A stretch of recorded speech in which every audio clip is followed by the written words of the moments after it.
पावसकर, माननीय मकरंद देशपांडे, माननीय आनंदराव पाटील, माननीय डॉक्टर रवींद्र सुनारे, इथं स्टेजवर उपस्थित सर्व मान्यवर, बंधू आणि भगिनी, ज्या वेळेला कराडचा कार्यक्रम साहेबांचा नियोजित होत होता त्यावेळेला आम्ही चंद्रकांत दादांना म्हटलं की आमच्याकडेही आलं पाहिजे साहेबांना. साहेब म्हणाले तुम्ही निमंत्रण पाठवा. आम्ही निमंत्रण दिल्यावर लगेच ते स्वीकारलं साहेबांनी आणि असं सांगितलं की मी जिथे येतोय कोविड मध्ये जे ह्या संस्थेचं चांगलं काम झालंय त्या सर्व डॉक्टर्स, नर्सेस, सर्व कर्मचाऱ्यांना प्रोत्साहन देण्यासाठी मी येणार आहे. त्याच्यासाठी साहेब आपला खूप खूप धन्यवाद. मार्च 2020 मध्ये ही ज्यावेळेला कोविडची साथ सुरू झाली त्यावेळेला सरकारनं कुठल्याही दवाखान्याचं वर्गीकरण केलेलं नव्हतं. कुठलं कोविड हॉस्पिटल आहे, कुठलं कोविड केअर सेंटर आहे हे निश्चित झालं नव्हतं. त्यावेळेला कृष्णा हॉस्पिटलने पहिल्यांदा 60 बेडची आम्ही व्यवस्था केली. 30 महिलांसाठी, 30 पुरुषांसाठी. नंतर हे जसं ही साथ वाढत गेली तशी आम्ही 400 बेड कमिट केले. त्या 400 बेडमध्ये 280 ऑक्सिजन बेड्स होते, 52 ICU बेड्स होते. आणि जरी 400 बेड्स आम्ही कमिट केले तरी हे कमी पडायला लागले. आणि एक वेळ अशी होती की आमच्याकडे 522 पेशंट होते. इतकी मोठी संख्या आमच्याकडे कोविडच्या काळामध्ये होती. आणि त्याच्यासाठी जी तयारी लागणार होती, लिक्विड ऑक्सिजन प्लांट लागणार होतं, ते अगोदरच आम्ही तयार केलेलं होतं. आणि 10,000 लिटरचं आमच्याकडे लिक्विड ऑक्सिजन प्लांट होतं. आणि स्टँड बायला जवळजवळ 140 जम्बो सिलेंडर आम्ही आणून ठेवलेलं. त्याच्या ऑक्सिजनची कधीही या काळामध्ये आम्हाला कमतरता पडली नाही. कोविड टेस्टिंगसाठी जिल्ह्यामध्ये एकही लॅब नव्हतं. पहिली जिल्ह्यामधले RT-PCR लॅब ही कृष्णेने सुरू केली आणि ही आमची NABL अप्रूव्ड लॅब. या लॅबनी आतापर्यंत 40,000 टेस्ट केलेले आहेत. आज CT स्कॅन आमच्याकडे होता. खासदार साहेबांचं आणि आमदार साहेबांचे मी स्वागत करतो. CT स्कॅन आमच्याकडे होतं. तर HRCT जे झाल्यात इथं आपल्याकडे 10,000 HRCT झालेले आहेत. प्लाझ्मा फेरेसिस ज्यावेळेला कोव्हॅलेंट प्लाझ्माची ट्रीटमेंट सुरू झाली जिल्ह्यामध्ये एकच ठिकाणी त्याची सोय होती, ती आमच्याकडे होती. आणि आमच्याकडे प्लाझ्मा फेरेसिस असल्यामुळे ती सुद्धा सोय आम्ही आमच्याकडे केली. या कोविडच्या काळामध्ये 8,000 पेक्षा जास्त पेशंट आमच्याकडे आले. सगळ्यात जास्त रिकव्हरी रेट आमचा आहे. सगळे सिरियस पेशंट आमच्याकडे आले. अजूनही आमच्याकडे जवळजवळ 80 ते 100 पेशंट अजूनही कोविडचे, सगळ्यात कुठल्याही दवाखान्यात आता कोविडचे पेशंट नाहीत. फक्त सिव्हिल हॉस्पिटल आमच्याकडे अजूनही कोविडचे पेशंट आहेत. ज्यावेळेला दुसरी लाट आली त्यावेळेला म्युकर मायकोसिसचे जे पेशंट आहेत त्यांची ट्रीटमेंट आमच्याकडे झाली. जिल्ह्यात एकच ठिकाणी ट्रीटमेंट होत होती, ती आमच्याकडे झाली. कोविडच्या काळामध्ये 363 गरोदर महिला आमच्याकडे आल्या. कोविड पॉझिटिव्ह गरोदर महिला 363 आल्या. 296च्या इथं यशस्वी त्यांची प्रसूती झाली, डिलिव्हरी झाल्या. 64 होत्या, त्यांच्या ड्यू डेट्स पुढे होत्या, त्या बऱ्या होऊन गेल्या. आणि या 363 पैकी फक्त 3 महिला आम्ही वाचू शकतो, तर सगळ्या बऱ्या होऊन गेल्या. कोविडच्या काळामध्ये कुठलाही दवाखाना सुरू नव्हता, प्रसूती बाहेर होत नव्हती. त्यावेळेला या काळामध्ये 6,000 पेक्षा जास्त प्रसूती कृष्णा हॉस्पिटल. 96 पेशंट जे कोविड पॉझिटिव्ह होते, ज्यांना इमर्जन्सी शस्त्रक्रिया लागणार होती, अशा 96 केसेस आमच्याकडे केले. आणि हे सगळं आम्ही करत असताना या सगळ्या पेशंटला ह्या महात्मा ज्योतिबा योजनेखाली घेतल्या, त्याच्यामुळे कुणालाही पैसे भरावे लागले. अजून त्याच्यातले काही पैसे येणं बाकी आहे सरकारकडनं. सगळ्यात लहान पेशंट जो आमच्याकडे आला, 3 नवजात बालक होते जे कोविड पॉझिटिव्ह होते, ते आमच्याकडे आले. 3घही बरे होऊन गेले. 100 वर्षाचे ग्रस्त होते, ते सुद्धा यशस्वी त्यांनी कोविडवर मात केली. आणि हे सगळं करत असताना काही आम्हालाही जोखीम सोसावी लागत होती. जवळजवळ आमचा 100पेक्षा जास्त स्टाफ हा कोविड ट्रीटमेंट करताना बाधित झाला. सुदैवानं सगळे बरे झाले. आणि वैशिष्ट्य म्हणजे सगळे बरे झाल्यानंतर लगेच परत कोविडच्या वॉर्डमध्ये कामाला परत. एका रेसिडेंटचा फक्त उल्लेख करतो इथं, कारण एका पेशंटनी मला पत्र पाठवलं आणि म्हणलं तुमचे एक रेसिडेंट आहे नम्रता देसाई म्हणून, आज आहे तर तो म्हणतो मी ऍडमिट होतो, माझी बहीण ऍडमिट होती आणि बहिणीचा ऑक्सिजन कमी झाला. तर म्हणजे ही तुमची नम्रता देसाई होती, तिनं जाऊन तो एक जम्बो सिलेंडर आणला रात्री 2 वाजता. तो पेशंट म्हणतो की तिचं वजन आणि जम्बो सिलेंडरचं वजन सारखंच असेल असं त्यानं पत्रात लिहिलेलं आहे. आणि रात्रभर आमच्या बहिणीची तिनं काळजी घेतली. असं आमचे सगळे कर्मचारी आहेत. आज प्रातिनिधिक आपण त्यांना प्रशस्ती पत्र देतो, पण सगळे जे कामगार आहेत सगळ्यांनी अतिशय मनापासून आणि चांगलं काम ह्या कोविडमध्ये केलंय. त्यांचं जेवढं कौतुक करावं तेवढं कमी आहे. कुठेही त्यांनी कमतरता आणली नाही. आणि म्हणून अशा प्रसंगी आपण इथं आला त्यांना प्रशस्ती पत्र देणार आहे. त्यांचं कौतुक आपण करायला, प्रोत्साहन द्यायला आला. पुन्हा एकदा आपले मी धन्यवाद मानतो आणि आता थांबतो. Thank you, sir, for your comments. Now is the time to witness the felicitation of chief guest of today's function, Honorable Union Minister for Road Transport and Highways, Shri Nitinji Gadkari. May I request Honorable Chancellor Sir, Dr. Suresh Bhosle, to felicitate Honorable Minister Sir with a memento. Honorable Shri Nitinji Gadkari is a prominent name in Indian politics and a senior leader of Bharatiya Janata Party. He is a former president of BJP and former minister of Public Works Department in Maharashtra State.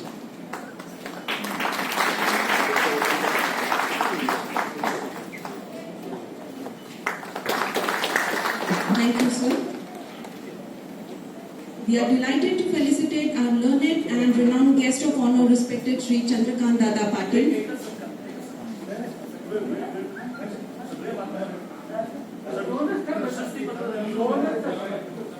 May I request respected Dr. Atul Bhosle, Secretary General of Bharatiya Janata Party, to kindly participate in the ceremony. May I now request respected Registrar Sir to kindly offer floral welcome to all the honorable dignitaries on the dais.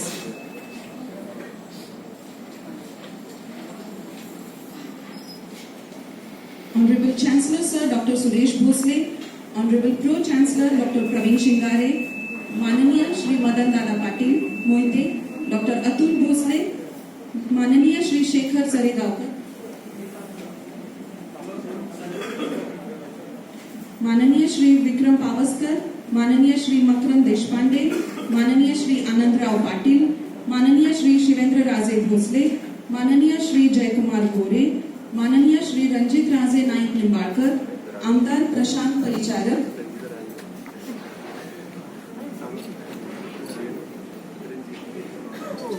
We welcome all the dignitaries on the dais.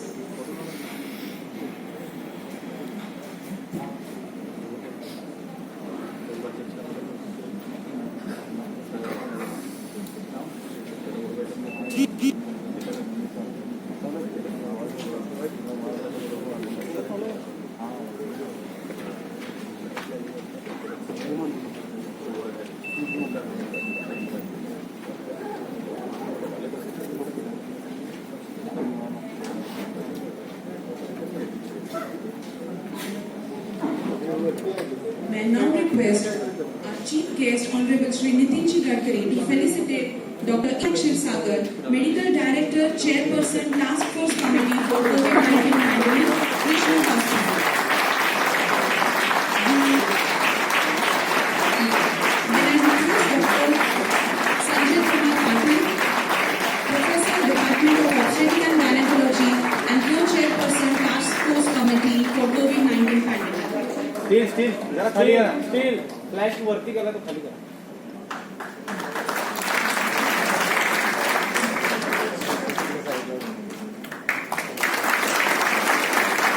May I now request Dr. Sanjay Kumar Patil, Professor, Obstetrics and Gynecology and Co-Chairperson Task Force Committee.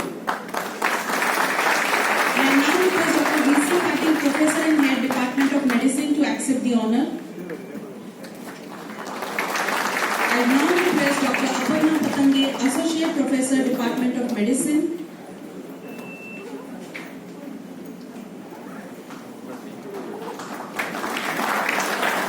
May I now request Dr. Amol Gautam, Professor, Department of Radiology, to accept the honor.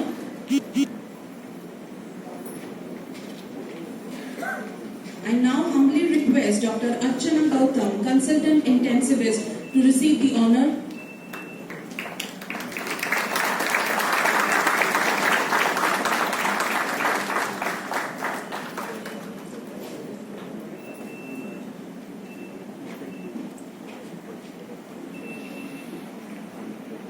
May I now request Dr. Amol Gautam, Professor, Department of Radiology, and Dr. Archana Gautam, Consultant Intensivist. May I now request Dr. Kailas Gatre, Senior Research Officer and Quality Manager, Department of Molecular Biology and Genetics. I now humbly request Mrs. Rohini Babar, Chief Nursing Officer and member of Task Force Committee for COVID-19, to kindly receive her honor.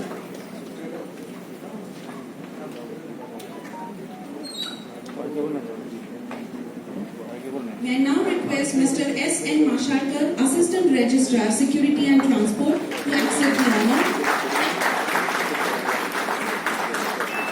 May I now request Dr. Namrata Desai, Postgraduate Student, to accept the honor.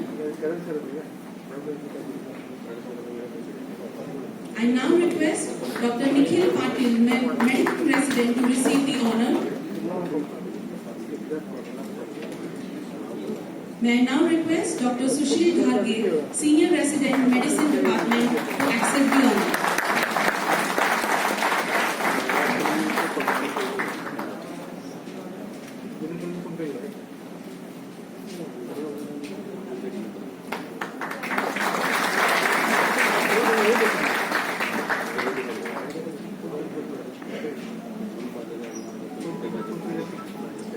We all must applaud the heroic efforts of courageous and inspiring COVID workers and all staff members of Krishna Hospital who are working selflessly.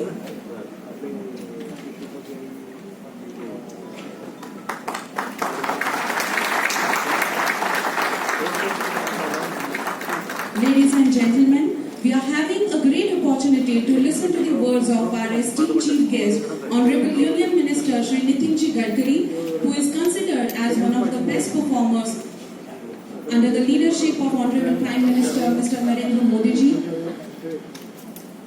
May I now request Shri Nitinji Gadkari to address the gathering.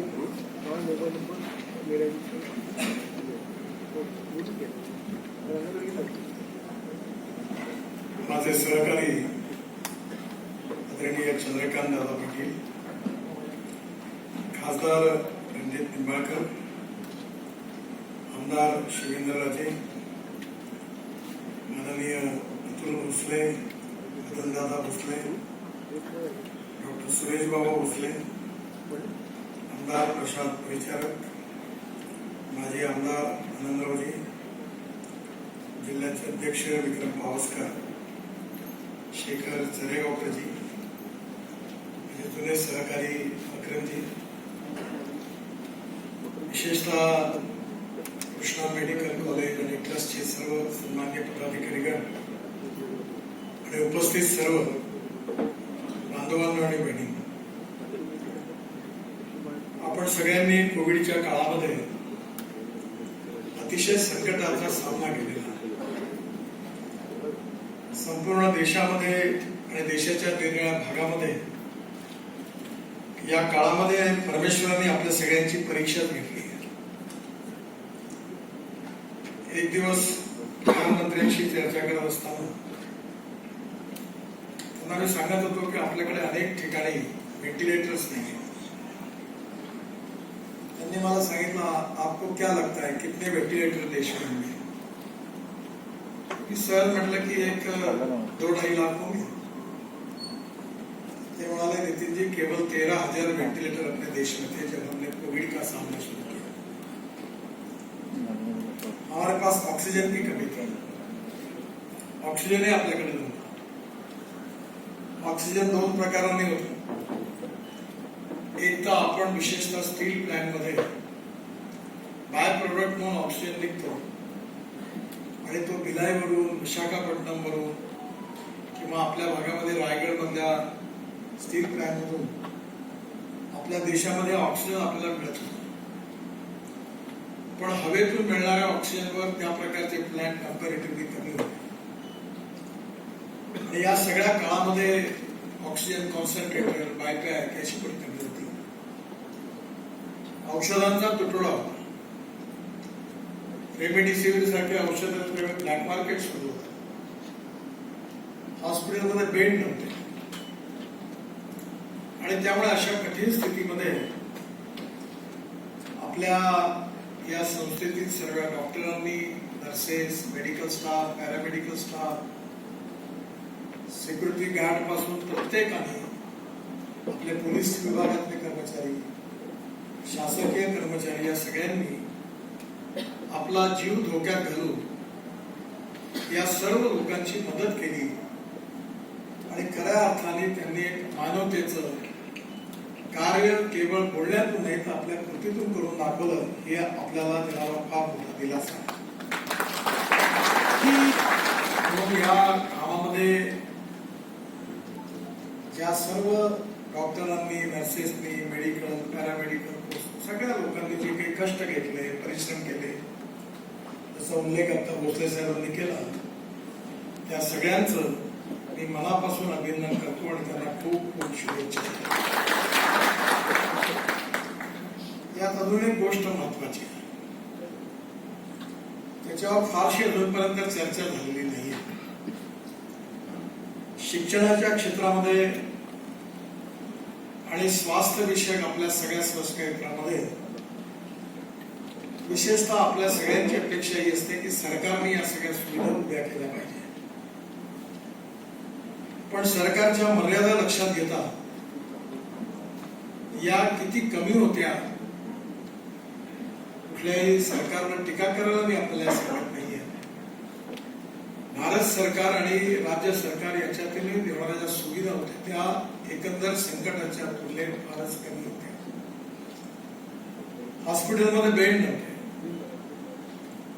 आणि यात जर आपण मधल्या काळामध्ये समाजाने समाजाकरता शिक्षण क्षेत्रामध्ये स्वास्थ्य विषयक सुविधा उभ्या करणं याकरता नवीन धोरण स्वीकारलं. मला आठवतं की बसवराज पाटील ज्यावेळी मुख्यमंत्री होते त्यावेळी इंजिनिअरिंग कॉलेजेस उघडली, मग मेडिकल कॉलेज उघडली. आणि खरोखर ही गोष्ट महत्वाची आहे की त्या काळामध्ये आपण ग्रामीण क्षेत्रामध्ये, सहकार क्षेत्रात काम करणाऱ्या साखर कारखाने असतील, इंडस्ट्रीज असतील, या सगळ्यांनी लोकांची सेवा करण्याकरता त्यावेळी मेडिकल कॉलेज अशा इन्स्टिट्यूट उभ्या केल्या. आणि सरकारी हॉस्पिटलपेक्षाही काही वेळा जास्त या सर्व हॉस्पिटलचं योगदान खूप मोठं होतं. हे अभिमानाने सांगताना मला कुठलाही संकोच होत. मी त्यावेळी 2 महिने नागपूरमध्येच राहिला आणि संपूर्ण विदर्भामधली परिस्थिती रोज काम करत होतो. खूप परिस्थिती वाईट होती. आणि त्यामुळे आपण या संकटाचा कसा सामना करायचा म्हणून रोज फोनवर आणि घराच्या बाहेर निघण्याची सोय नव्हती. ऑक्सिजन नव्हतं, लोक तडफडून मरत होते. एक दिवस पाहिल्यावर माझ्या लक्षात आलं, मी ऑक्सिजन सिलेंडर आणले, ऑक्सिजन आता आमच्याकडे 100 कोटी रुपयाचे प्लांट डोनेशन मध्ये दिली, ऑक्सिजन कॉन्सन्ट्रेटर 3000 आणले, सगळे वाटत गेलो. व्हेंटिलेटर्स आणले. मी आता सांगत होतो की आमच्या विशाखापट्टणमच्या एमएसएमई युनिटने जे व्हेंटिलेटर 1,47,000 रुपये एवढं सुंदर तयार केलं. तिथे 500 व्हेंटिलेटर आणले, जिथे ते गरज पडेल तेवढे फुकट सगळ्यांना वाटलं. मेळघाटमध्ये मॅल न्यूट्रिशन मधून त्या ठिकाणी पद्मश्री पुरस्कार प्राप्त डॉक्टर सातव म्हणून जवळपास त्यांना अँब्युलन्स दिले. अनेक विदर्भात ठिकठिकाणी 40 अँब्युलन्स दिल्या. मला रोज SMS पाठवतात आणि किती लोकांचे प्राण कसे वाचले. तुझे डॉक्टर तुमच्याकडे तर खूप सुविधा आहे.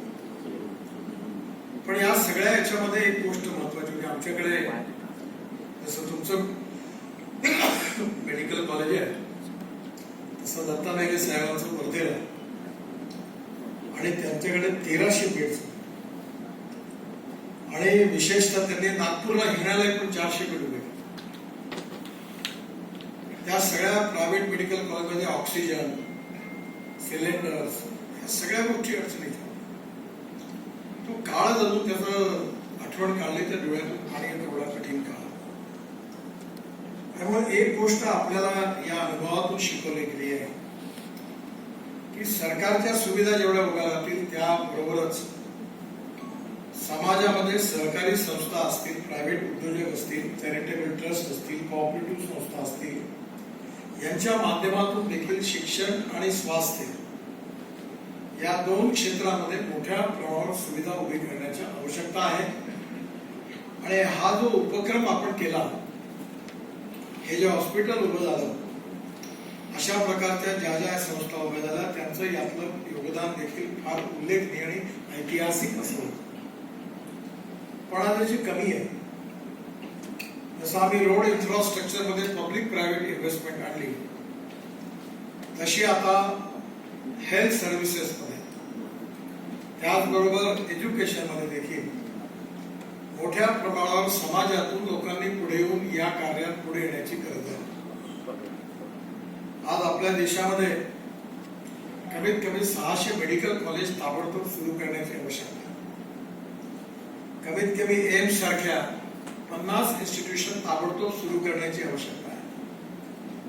आणि त्याचबरोबर सुपर स्पेशालिटी हॉस्पिटल देखील कमीत कमी 200 उभे करण्याची आवश्यकता आहे. आपण डॉक्टरांच्या याच्या बाबतीमध्ये सरकारने निर्णय घेतला की त्यांचं निवृत्ती वय आपण वाढवलं, कारण मेडिकल कॉलेजमध्ये डॉक्टरच मिळत नव्हतं. डॉक्टरांची कमी आहे.